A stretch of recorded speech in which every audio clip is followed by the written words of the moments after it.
Hello, my name is Abby Miller, and I'm a member of Group 10 in English 302. Dr. Harmon, Dr. Vanderzayden, and Dr. Hurdy, I just want to really thank you for allowing us to really dive into this research on increasing accessibility for all students at Iowa State. We feel that the best way to do this is through improvements at ISU dining. Specifically, we feel that the addition of special diet kitchens in each dining center, as well as the addition of a brand new dining center specializing in dietary accommodations, is the best route for increasing accessibility here at Iowa State. I'll go ahead and tell you a little bit more about how we came to that conclusion and the research that got us there. So first of all, it's important to know that our student population is growing. And because of that, our need for diverse food options is also growing. ISU Dining might need to expand their menu and other options to accommodate for this wonderful growing population of diversity that we have here at Iowa State. Through our prior research, like I said, we found that our students are coming from a variety of backgrounds, cultures, and places, so it's really important to take that into account when we're thinking about ISU dining. Currently, the dining centers have a variety of halal, vegetarian, and vegan options, which has been so wonderful for our students here. The halal options are great for those of the Islamic faith, as it really aligns with their beliefs. And the vegetarian and vegan options are really easy accommodations for ISU dining to make, and so many students are choosing to eat with that diet.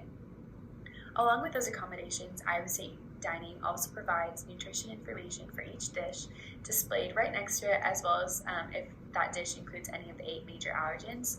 Those major allergens are milk, eggs, fish, shellfish, tree nuts, peanuts, wheat, and soy, as according to the FDA.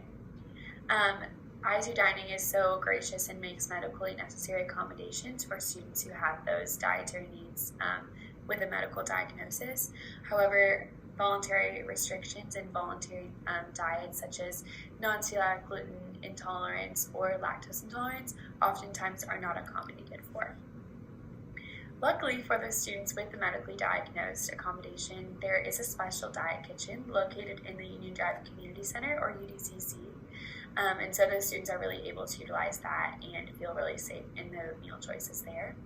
However, to get access to that kitchen can be very challenging for students. There's several steps that are needed to gain access. A lot of paperwork, notes, and phone calls and emails are needed for the accommodation. And if you don't have a medical diagnosis, it can be very challenging to get access to the special diet kitchen. So we wanted to really dive more into the student experience at the dining centers, as well as see what the dining centers are doing for accommodations.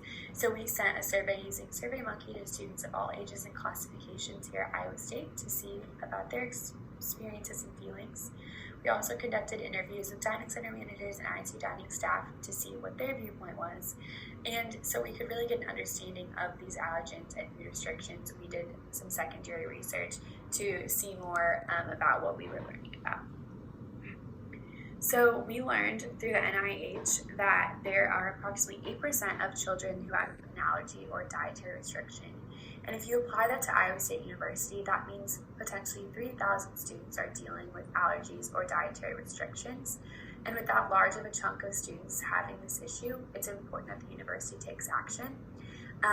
If they don't, this can actually end up with a loss of profit for the university if students are choosing to go somewhere else for their education based on those dietary needs. And if they have those extra accommodations, it might bring in more revenue because students are coming here or purchasing more meals or meal plans, and we'll talk a little bit more about that later in the research.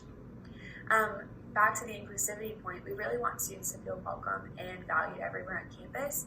And if their dietary needs and requirements aren't being met, that can be very challenging for them to feel like this is their home. ISU Dining has taken steps to implement online menus, which has been really helpful for students. However, it hasn't really eliminated any issues. So through our research, we did find that improvements might need to be made at ISU Dining, but we feel that they're all feasible. We were happy to find that all the appropriate steps are being taken at the current special diet kitchen to ensure student safety. And our research does back up the fact that 8% of students have a medically indicated restriction. So onto our student responses from our survey. About 2/3 of students we surveyed did not have a meal plan through Iowa State. However, 2/3 did want to see healthier options at the current dining centers, so they clearly have some experience at the dining centers. In talking about money, if you take those 3,000 students with a dietary restriction and give them the silver plan, that's going to result in about $22.5 million in revenue, compared to in-state tuition for those students is $24.1 million. So really huge revenue increase there. So like I said, we're proposing the addition of a special diet kitchen to each dining hall. This would take a current kitchen station and change it into a special diet kitchen. We'd want to make sure that we advertise and properly educated all employees on the proper practices in the special diet kitchen. In addition to this, we would like to build or renovate a current building on campus that had a central location into a dining center that was equipped to accommodate many different dietary restrictions and accommodations. So we feel that these accommodations and these recommendations will be very beneficial for Iowa State, both for students' inclusivity and resulting in more revenue for the university. You can see our references and everything we used on the next two slides. Thank you.